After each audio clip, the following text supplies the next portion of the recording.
siamo a Coseano, buongiorno, sono il sindaco Davide Asquini.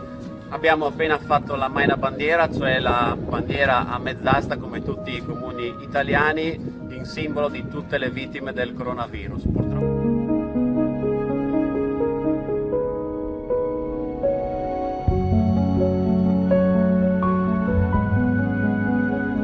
Buongiorno, siamo nel comune di Bui, abbiamo appena alzato a mezz'asta la bandiera listata a lutto in memoria e in onore di tutti i nostri defunti,